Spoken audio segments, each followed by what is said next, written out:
नमस्कार बच्चों, मैं Vinod Vats government model senior secondary school बांस की तरफ से आप सभी का केमिस्ट्री की दुनिया में हार्दिक अभिनंदन करता हूं, स्वागत करता हूं।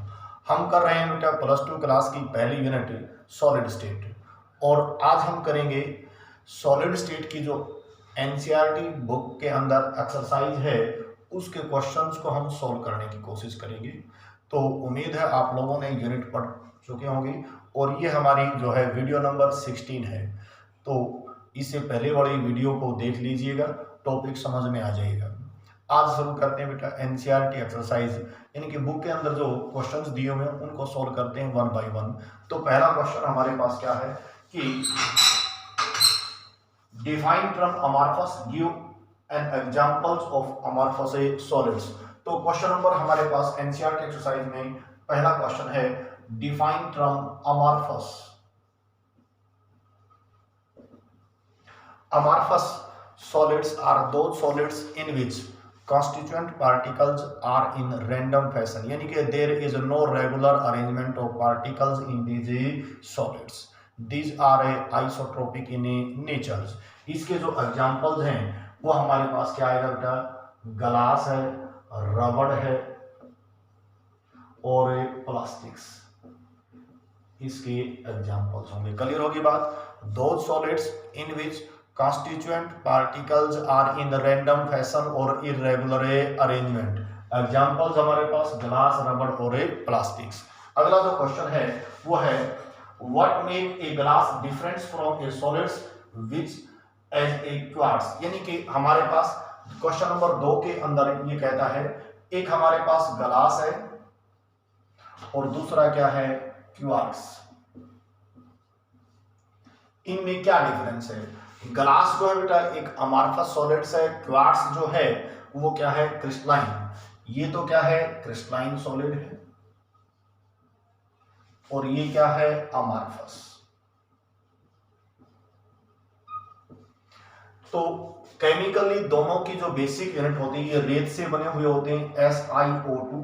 तो glass, in glass there is the irregular arrangement of SiO2 unit, यानी कि जो सिलिका की यूनिट है उनका इर्रेगुलर अरेंजमेंट होता है। In quartz SiO2 units have regular arrangement. जब हम ग्लास को मेल्ट करके धीरे धीरे स्लो कूलिंग करते हैं तो वो किस में कन्वर्ट हो सकता है, क्वार्ट्ज के अंदर एक कन्वर्ट हो सकता है। तो ग्लास क्या है, अमॉर्फस है, क्वार्ट्ज क्या है, क्रिस्टलाइन है। इसके अंदर SiO2 यूनिट का इरेगुलर अरेंजमेंट है, इसमें क्या है, रेगुलर अरेंजमेंट है। ग्लास जो है वो क्या है, आइसोट्रोपिक होता है और क्वार्ट्ज जो है एनआइसोट्रोपिक होता है। इसका रिफ्रैक्टिव इंडेक्स की मैग्नीट्यूड सेम रहता है हर डायरेक्शन में, इसमें रिफ्रैक्टिव इंडेक्स का मैग्नीट्यूड अलग अलग होता है, ये मिलके दिखाई देता है। क्लियर होगी बात? नेक्स्ट जो हमारे पास क्वेश्चन है, क्वेश्चन नंबर 3, ये कहता है classify each of the following solids as a ionic, metallic, molecular network and a amorphous solids। इसने कुछ solids के एग्जांपल्स दिए हैं और आपने उनको क्लासिफाई करना है कि कौन सा मेटेलिक है, कौन सा आयनिक है, कौन सा मोलिकुलर है, कौन सा कोवलेंट है। यानी कि 4 टाइप के हमने जो क्रिस्टलाइन सॉलिड पढ़े थे उनमें से पहले ये कहता है कि फास्फोरस पेंटाऑक्साइड, यानी कि ये दिया हुआ है P4O10 है। क्वेश्चन नंबर 3 के अंदर हमारे पास पहला जो है टेट्रा फास्फोरस डेका ऑक्साइड, दूसरा जो है ए जो है, फिर बी जो ऑप्शन है वो ग्रेफाइट दिया है, सी जो इसमें ऑप्शन दिया हुआ बेटा वो है ब्रास, डी जो ऑप्शन इसने दिया है वो है हमारे पास अमोनियम फॉस्फेट, ये हमारे पास अमोनियम फॉस्फेट। फिर जो है ई जो कंपाउंड दिया हुआ है वो है सिलिकॉन कार्बाइड, एफ जो है हमारे पास इसने दिया है रुबिडियम, आरबी, एफ जी इसने दिया है आयोडीन, GH जो है इसने दिया है फास्फोरस P4, और फिर I जो है इसने दे दिया बेटा प्लास्टिक।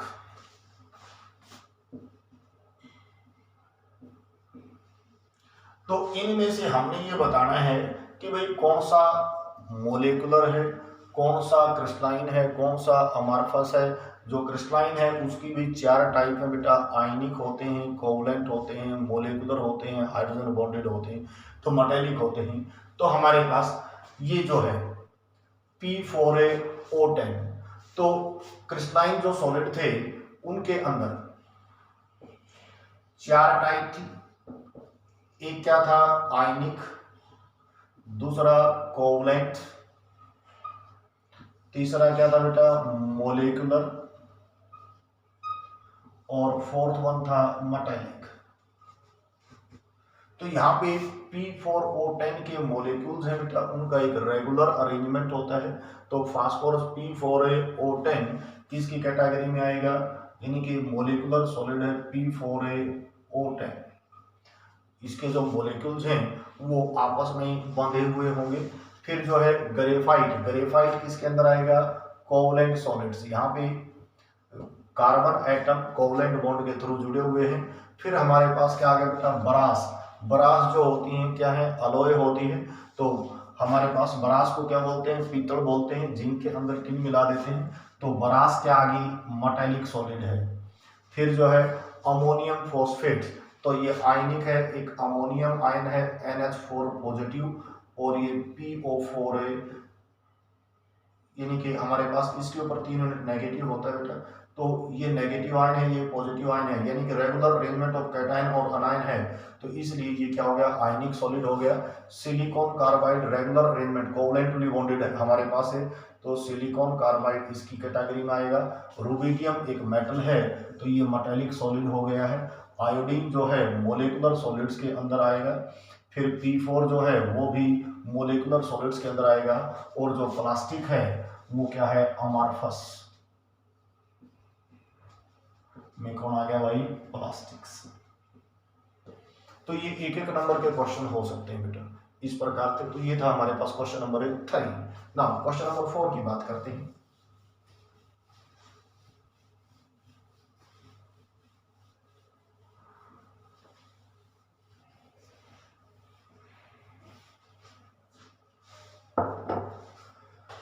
क्वेश्चन नंबर 4 ये कहता है what is meant by term coordination number. Question number 4 का ए coordination number.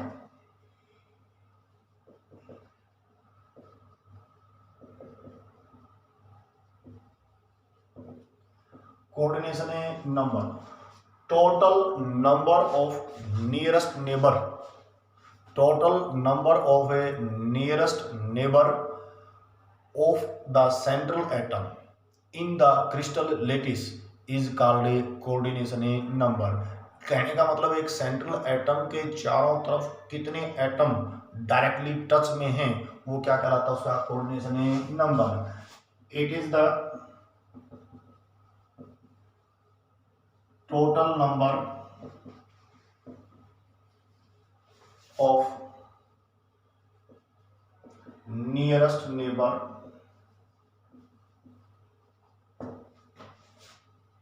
of central atom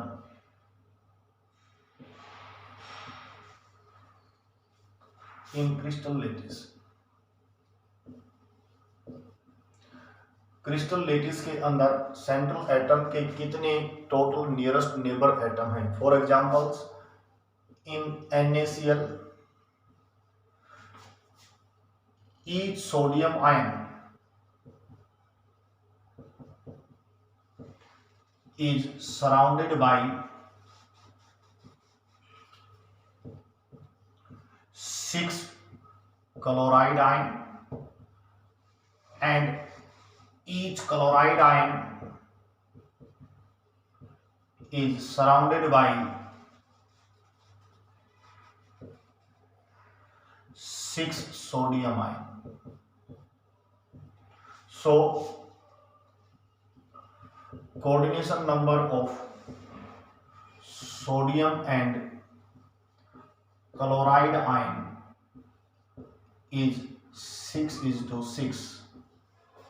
clear है। तो एक एटम के चार, मान लीजिए ये हमारे पास सोडियम आयन है और इसके चारों तरफ 1 2 3 4 5 और ये 6, मान लीजिए भाई ये क्लोराइड आयन है। तो total number of A nearest neighbour, total number of A nearest neighbour of central atom in the crystal lettuce क्या कहलाता है, उसका कोऑर्डिनेशन नंबर होता है। तो NaCl के अंदर सोडियम आयन का भी कोऑर्डिनेशन नंबर 6 है और क्लोराइड का भी कितना है, 6 होता है। फिर ये कहता है इन एक क्यूबिक पैक स्ट्रक्चर के अंदर फिर बताना है कि क्यूबिक क्लोज पैकिंग स्ट्रक्चर के अंदर और BCC के अंदर जो कोऑर्डिनेशन नंबर क्या होता है। तो कोऑर्डिनेशन नंबर की डेफिनेशन आ गई है। फिर ये कहता है कि CCP में कितना होता है, क्यूबिकल क्लोज पैकिंग में जो कोऑर्डिनेशन नंबर है बेटा वो 12 होता है। और दूसरा ये कहता है BCC बॉडी सेंटर्स यानी कि सीजियम क्लोराइड टाइप में जो कोऑर्डिनेशन नंबर होता है वो कितना होता है, 8। ये एक एक नंबर में क्वेश्चन पूछे जा सकते हैं।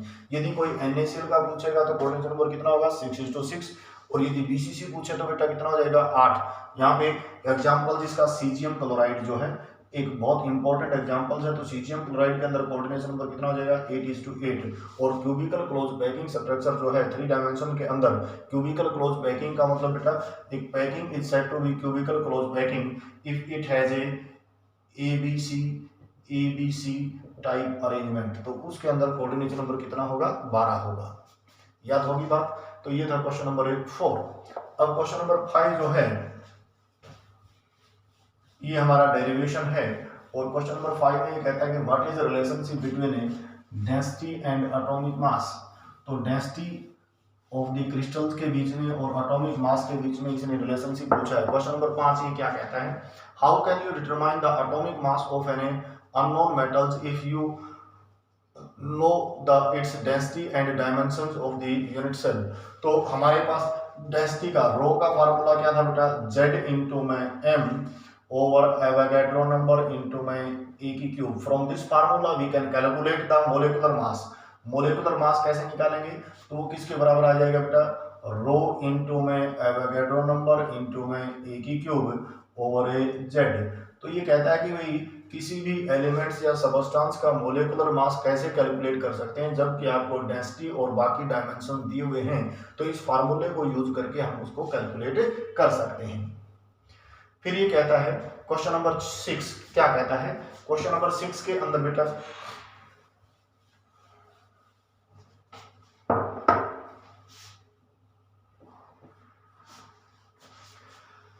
Stability of crystals is reflected in the magnitudes of its melting point. जिसकी स्टेबिलिटी ज्यादा होगी उसका मेल्टिंग पॉइंट भी क्या होगा, ज्यादा होगा। और मेल्टिंग पॉइंट ज्यादा कब होगा बेटा, जब मॉलिक्यूल्स के बीच में inter molecular forces of attraction क्या होंगे, स्ट्रांग होंगे।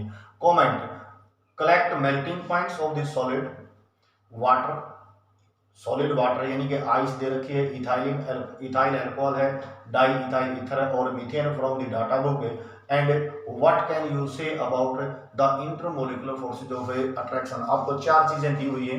एक तो हमारे पास सॉलिड वाटर है, दूसरा इथाइल अल्कोहल है,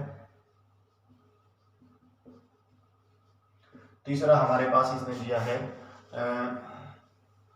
डाई इथाइल ईथर है,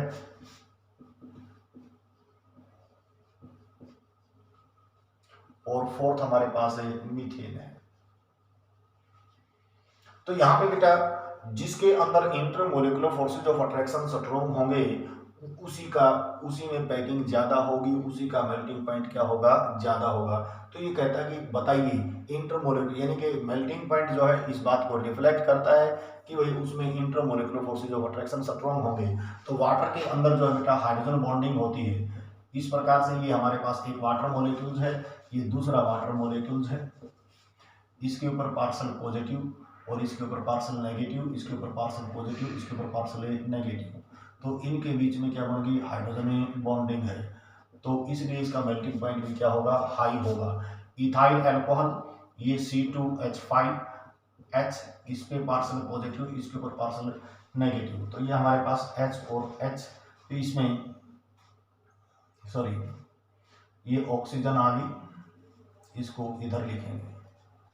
तो यहाँ पे हाइड्रोजन बॉन्डिंग बन गई, इसको इधर लिखेंगे तो इथाइल अल्कोहल है ये C2H5, इस पे नेगेटिव, इसके ऊपर पार्शियली पॉजिटिव, इसमें भी क्या बन गई बेटा हाइड्रोजन बॉन्डिंग। लेकिन हाइड्रोजन बॉन्डिंग का एक्सटेंट जो है वाटर में ज़्यादा होता है as compared to that of the ethyl alcohol. यहाँ पे क्यों? क्योंकि ये जो अल्काइल ग्रुप है ये हाइड्रोफोबिक नेचर है। तीसरा हमारे पास है बेटा डाई इथाइल ईथर, तो ये C2H5 और ये क्या हो गया C2H5। इसी प्रकार से हमारे पास O C2H5 और ये C2H5। यहाँ पे जो है पोलर मॉलिक्यूल्स है ये डाइपोल डाइपोल अट्रैक्शन है, डाइपोल डाइपोल अट्रैक्शन है।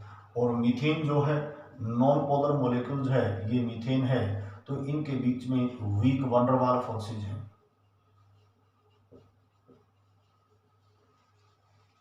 तो कहने का मतलब मेल्टिंग पॉइंट सबसे ज्यादा किसका होगा?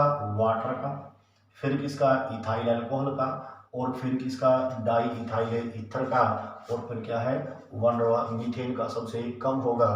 तो हमारे पास intermolecular forces of attraction water, फिर ethanol,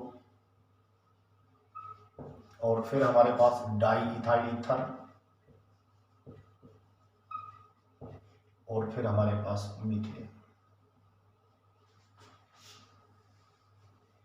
decreasing order of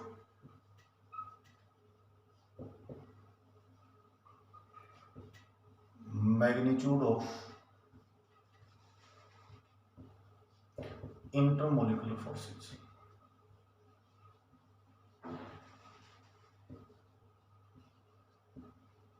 and melting point. इसका मेल्टिंग पॉइंट सबसे ज्यादा है, मीथेन का मेल्टिंग पॉइंट सबसे कम है। इस प्रकार से हमने ये क्वेश्चन करना है। क्वेश्चन नंबर 7 है बेटा, बहुत ही आसान है। और क्वेश्चन नंबर 7 में देखिए,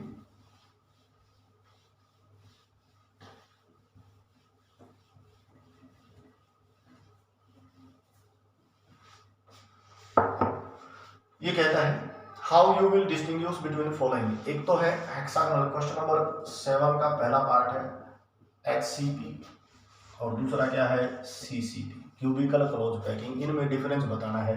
तो A packing is said to be HCP if it has AB type arrangement. कहने का मतलब पहली और तीसरी लेयर का जो अरेंजमेंट है एक जैसा हो, उसको क्या बोलते हैं? Hexagonal close packing. इसके अंदर इट हैज अरेंजमेंट कैसा? ABC type. क्लियर होगी बात? इसमें पहली और तीसरी लेयर का अरेंजमेंट एक जैसा होगा, इसमें पहली और चौथी लेयर के अंदर जो पार्टिकल्स हैं उनका अरेंजमेंट एक जैसा होता है। फिर इसका जो दूसरा पार्ट है ये कहता है what is difference between crystal lattice and a unit cell. Crystal lattice और दूसरा हमारे पास क्या है? Unit cell. It is the 3 dimensional network of a unit cell or the smallest portion of crystal lattice which upon the repetition constitute the crystal lattice is called a unit cell। फिर जो है इसने दिया बेटा टेट्राहेड्रोलाइट्स and ए तीसरा जो part है टेट्राहेड्रोलाइट्स और फिर क्या है ऑक्टाहेड्रोलाइट्स।